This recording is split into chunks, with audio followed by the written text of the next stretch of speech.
Well, good evening, everybody. Welcome to Speaking of Zane, January the 21st, 2024. This is the 265th episode or edition or version of, let me get my glasses right, of Speaking of Zane. How about that? We started way back in August of 2018, a year and a half before the pandemic, and then kept right on going all the way through to today. And today is the 265th edition of Speaking of Zane. Good to have everybody in here. Let me do a quick roll call. We've got my buddy Daryl in here. Hey, Daryl, I saw you were out at Jefferson Barracks today. Awful cold in St. Louis. I was there this week, and I was not prepared for how cold it was. Woke up yesterday morning in St. Louis. It was 2 degrees, and there was a little bit of fresh snow Friday morning when I got up. Fortunately, the hotel I stay at is like 1 block away from our office, and I just have to walk that little distance there. But I did drive yesterday morning, Daryl. I drove from Maryland Heights to Edwardsville, Illinois, where our integration center is. But it was cold. It was awful cold, but it was no precip or no the roads weren't wet or slippery, so it was okay. And then I drove from Edwardsville after we finished to the airport, so it worked out real good. But let's see, Lori is in there. Ken is in there. Ken says, "Hope everyone is warm." Aunt Mary's in there. Hey, Aunt Mary. Colin Krim is in there. And my dad's in there. Hey, Dad. Yeah, it's awful cold in the northern tier for sure, but that's not unusual. Um, our daughter Charlotte lives in Chicago, and they struggled to get to 0 a couple of days this last week. And I think it was last weekend, her building, they have, it's an old building, and the boiler, they use boilers with registers in the rooms, right? You know what I'm talking about? The water circulated registers. Well, their boiler was out there, and she went a good part of a day without heat, but she survived. Daryl says they're getting freezing rain and snow tonight. Okay, wow. Well, I'm glad I'm not there anymore. We are going to warm up a little bit here in Georgia. We're going to be, I think Tuesday, Wednesday, Thursday, we're going to have highs up to 60, which will be very nice considering how cold it has been. But good to have everybody in there. We had a holiday since we were last together. We had the holiday, Martin Luther King Jr. Day on Monday, and I was able to, it was good. It was good to have a 3-day weekend, especially after coming back after 3 weeks in England. And it was nice just to have a day, not to have to worry about anything. And I managed to make a trip out to Georgia National and spent some time with Zane. And I got my walk-in on Monday. I got my daily walk-in there. If you walk the circuit at Georgia National, if you walk it twice, it's a 5K. So I did that when I was out there. I tell you what, it is such a solemn place.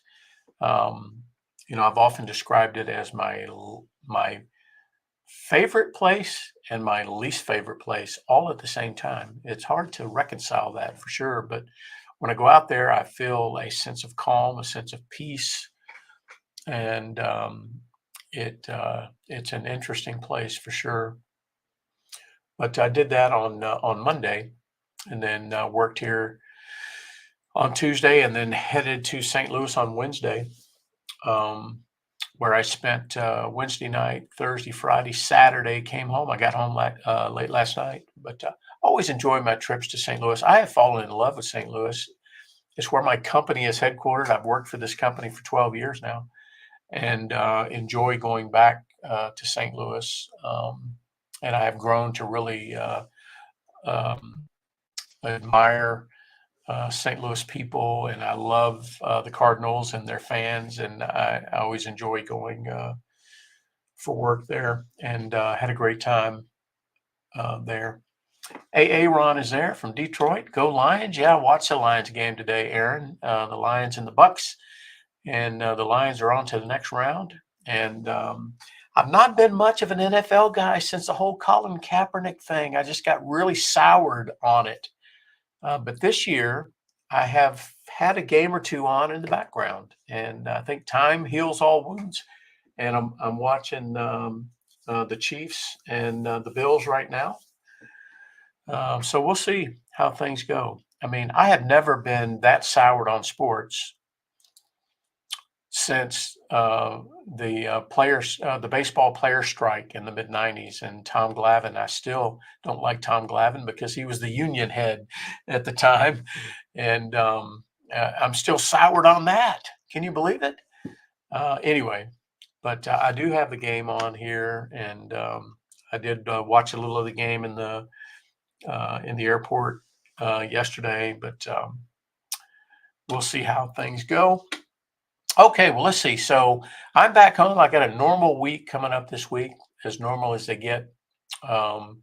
Couple of weeks here at home in the home office until I head off to Orlando for a week, second or first full week of February. But let's see. We are working on, Lori's been home for a week and a half now. We're working on a memorial for Tyler.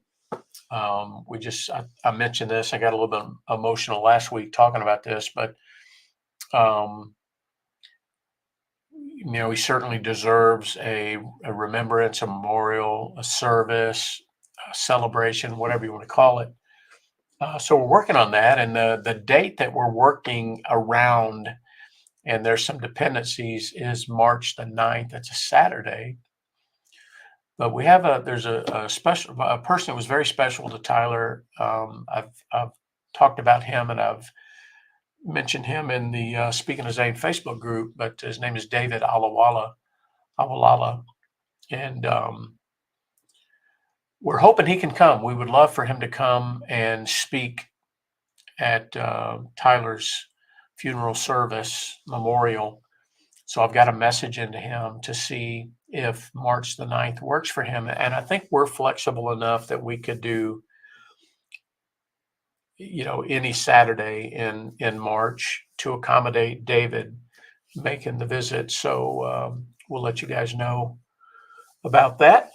And Lori is working, thank goodness, she's working on all of our thank you cards. We had so many people reach out, so many cards, so many gifts and flowers and different things. And I've tried to consolidate all that and hand that over to Lori to respond to. And I know it's been a little while, but she's working on that. Okay, well, let's see. Oh, I mentioned this last week, but it warrants mentioning again. I think keep our service members in your prayers. Especially those that are deployed to the Middle East, Persian Gulf region. With all the terrorism there in the Gulf, and the Iran-based terrorist organizations launching strikes there, and we've ramped up our response to those things. And I think I mentioned I've got a friend of mine at work whose son is on the USS Eisenhower aircraft carrier. He's an air traffic controller. So just keep them in your thoughts and your prayers, of course. And another friend of mine at work, his son is also in the Navy, and his battle group, his aircraft carrier, can't remember which one it was, but it was the one the Eisenhower relieved them. They have now made their way back to Norfolk, Virginia. They arrived safely this past week. So I told my friend, Chris is his name, I said, make sure you pass on to your son our sincere appreciation. Okay, let's see. Hat of the week. I'm a ball cap guy, if you haven't noticed, and always have been. And you know what? People said, don't wear these ball caps, it'll make you bald. You know what? I've still got a full head of hair, and because I got my dad's genes, and my dad didn't go bald. He's still got a full head of hair at 79, but I'm a ball cap guy. And so we do a hat of the week. And I probably should have done this ball cap a couple weeks ago. The Eighth Air Force, the mighty Eighth, and that's the Air Force that was flying out of England, specifically East Anglia, with B-17s and B-24s during World War II.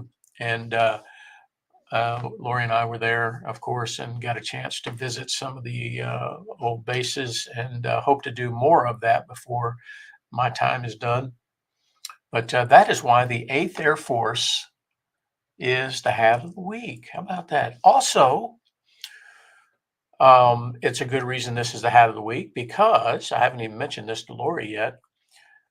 January 31st, which is a Wednesday, the National Museum of the Eighth Air Force in Savannah, that I had been affiliated with for over a dozen years, 12, 13, 14 years now, is having a luncheon to celebrate the 15th anniversary of our B-17 arriving at the museum. Our B-17 is called the City of Savannah, and I have had the privilege of being involved in the restoration of it, specifically the radio compartment. And they're having a luncheon celebration, and it's on a Wednesday, January 31st. So I thought Lori and I would drive down, maybe on the Tuesday, stay the night, do the lunch at the museum, see the grandkids, Tyler's kids down there. We'll have to work all that out. But anyway, I'm thinking about doing that here in a couple of weeks, week or so, I guess. So that would be good. We've been thinking about a trip to Savannah anyway, so this makes sense for us. So stay tuned for that. Should be fun. Okay, well, let's see. Had a this week in military history item to call out. Some of you were involved in this, or certainly serving during this time frame. January the 17th of 1991, Operation Desert Shield concluded as the air campaign, Operation Desert Storm, commenced. So I was serving at that time. We were flying the Looking Glass at Offutt Air Force Base, and the we were obviously watching CNN like everybody else during Operation Desert Shield and the run up to the air campaign, Desert Storm, and then eventually the ground invasion. But that was January 17th, 1991. I remember we didn't know what our involvement was going to be, and eventually we ended up getting prepared, mobilized. We got all of our shots and had to do our will and all of that stuff in preparation to deploy if we were needed. And then, fortunately, we were not and did not deploy. We were ready to go for that. The ground campaign ended so quickly that what they had planned for us never ended up evolving, but we were ready to go. I remember those several weeks, anywhere we went, we had to have our mobility bag ready to go and whatnot. But so that was January 17th, 1991. Okay, well, let's see. Veteran Cemetery Channels. Let's see. I know Daryl. Daryl, tell me if I'm right here. I know you were at Jefferson Barracks today, but I think you were there another time earlier this past week. So I've got Daryl down for two. Dad, I always get Dad down for two at a minimum for Evergreen, where my mom's at, and then I made the visit, as I mentioned, to Georgia National. So if I add all those up, there were 7 visits this week. We're at 1,074 visits that we've made to a veteran cemetery over the last some number of years. Never would have done that if we hadn't placed our own son at one, honestly. I don't even know if I had ever been. I mean, I had been to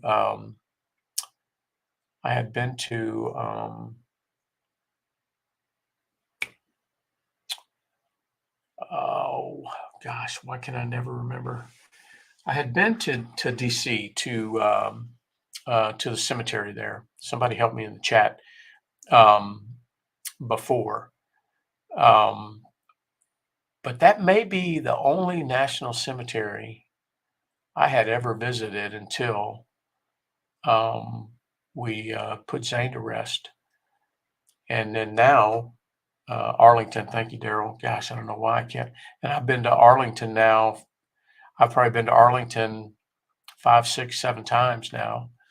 Um, but anyway, so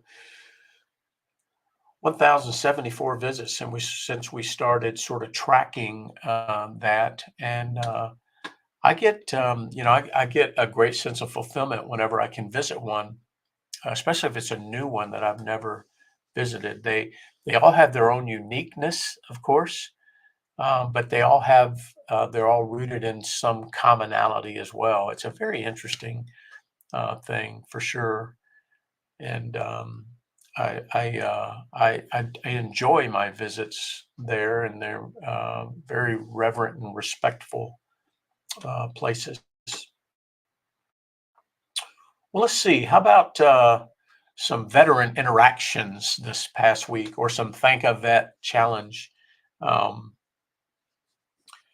I've Let's see. Hey, Carrie. Yeah, I'm watching the Chiefs game too. I watched the earlier game a little bit, and I've got this one on in the background. But good to have you in there. Anyway, my Air Force sister. But so, Thank a Vet challenge. The ones I know of this week. Um, Anytime I go on a trip, I always have these veteran encounters, and I was on a trip this week, but um, I thanked two soldiers in the airport. I thanked two veterans in the airport. I was wearing an Air Force. I had a jacket on. I was wearing an Air Force jacket, and that spawned these two interactions with two Air Force veterans in the airport. And then I interacted with two veterans at work, and then I was at our corporate headquarters on Friday. I'm doing this thing, a little extracurricular activity. I'm mentoring a group of high school students, and we've given them this technical challenge, and I'm the mentor for them. Anyway, one of the guys that was there's 20 schools, I think, in the St. Louis area that were there, and there's 10 students per school. So it's like a couple hundred students. But anyway, I saw this guy, and we started chatting, and very quickly realized we were both veterans. He's a retired Army guy, and he's now a school teacher in the St. Louis metro. He's a chemistry teacher, and we got to chatting and everything. Had a really good conversation, and staying in touch with him. His name is Art, but kind of a fun interaction there with him. Then I had a very interesting interaction this afternoon. It wasn't a full blown interaction, but I was at the Kroger in Cartersville, Georgia, which is just a little bit north of us. That's where Lori has all of her prescriptions and stuff at the Walgreens there. And it's about 5 miles away, I guess. So I drove up to Cartersville, and after I picked up her prescriptions, I went to the Kroger to get a few items. And when I came out of the Kroger, there was a car parked next to me, and and you've probably seen these, it had a Gold Star family license plate. And I'm like, wow. And I immediately thought, wow, I immediately just felt this devastation for whoever this person was, that they'd lost somebody in service to the country. And they were parked right next to me. I thought for a minute, man, do I stick around? Um, Anyway, so I got a card, and I wrote a note, a note of thanks to them. And I have in my car, I always have some of the speaking of Zane challenge coins, and I put a note and a challenge coin underneath the windshield wiper. And anyway, I hope they appreciate that. But I haven't seen very many of those license plates. And right here in our backyard. So that was very interesting. So if I add up the thank yous or the encounters, there was 8, and we're at 2,449 since we started doing this some number of years ago. So thank you guys for playing along with me. I think it's a worthwhile endeavor. All right. Well, let's see. What about we always talk about different groups and organizations that we're part of. Carrie, I know you're part of the is it the VFW there or the American Legion? I can't remember which one, but great organizations that all serve, great organizations that are very purposeful in their acknowledgement of veterans and their families. And you guys all know the different groups that we talk about all the time, but um, I'm just hyper aware of all those things. And if there's anything going on with any of them, I like to call them out. And one that stood out this week is the Running to Honor. AA Run is in there with us from Michigan.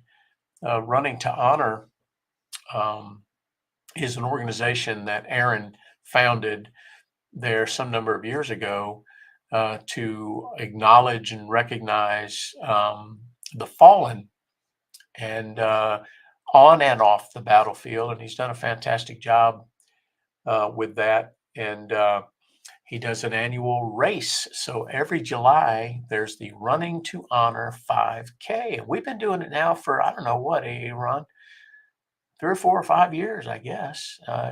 Matt Aaron introduced us to Aaron. And hey, Katie, there's Katie. Speaking of the Aarons, there's Katie. Hey, Katie, hope you're doing good. And anyway, so we've kind of grown to admire Aaron and participate in the 5K. Well, the registration for this year's 5K is open, and you can register for the 5K, and it's toward the end of July. I don't remember if it's July 29th, something like that. But anyway, if you would like to do that with us, wherever you are, you can register there. Go to the Speaking of Zane Facebook group. I've got the link in there and everything, or go to runningtohonor.org, I believe, something like that.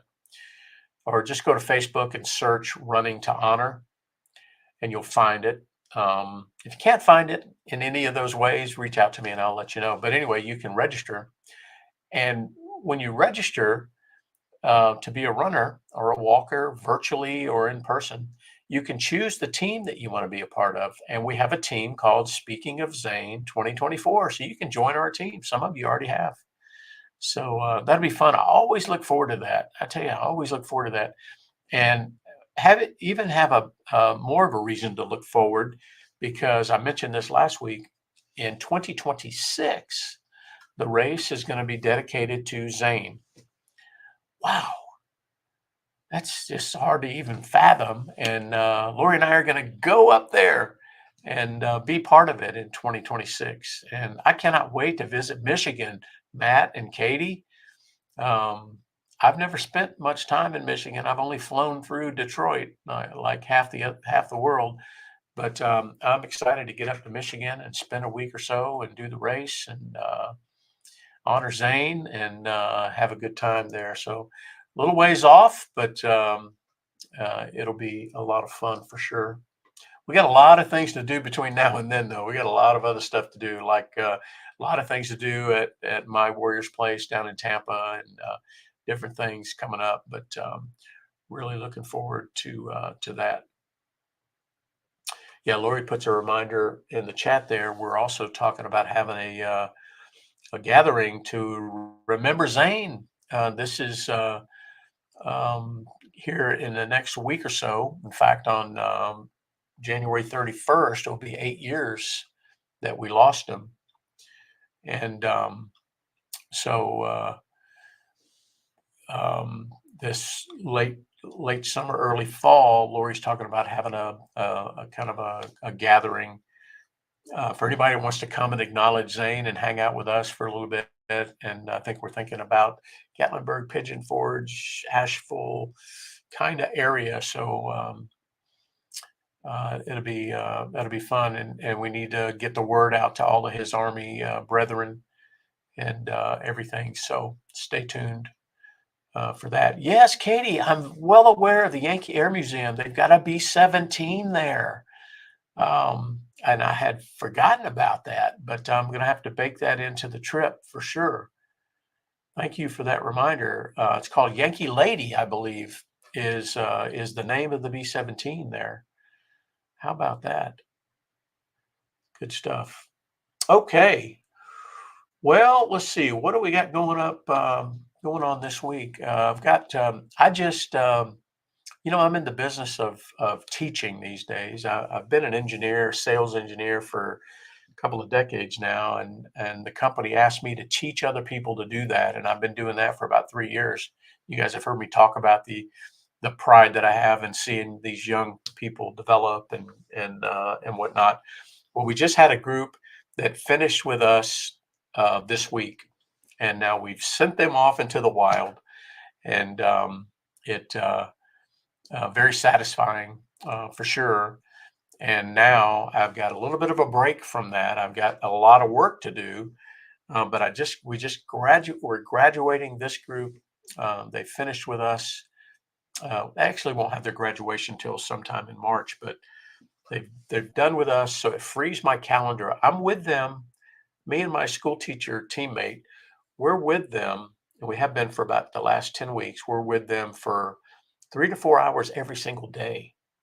And so you can imagine that's a good bit of my schedule. Well, we finished with them this past week. So my schedule is going to open up this coming week for me to do some other sort of forward thinking things. I'm really more of the principal of a school now than I am a teacher. So I've got school teachers working for me. And so now we're preparing for another group of about 20 to 24 individuals to come on in the summer, in addition to the 13 or 14 that we have in London. So anyway, so my week, this coming week's going to look a little bit different, thank goodness.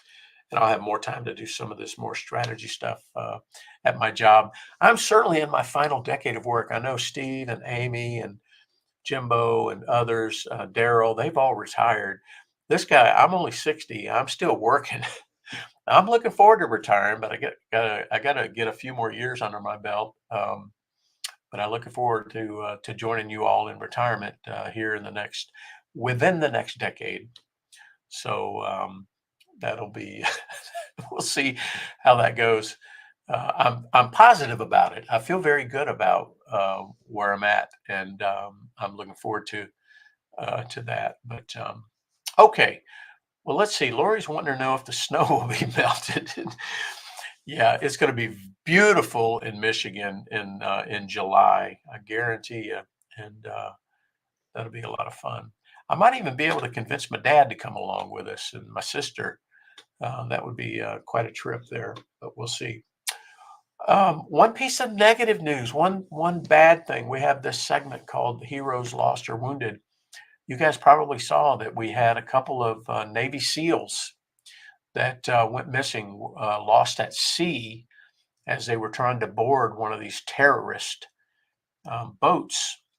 And I saw today that the Navy has officially called off the search, which was about 11 days, and they've formally announced those two SEALs as deceased.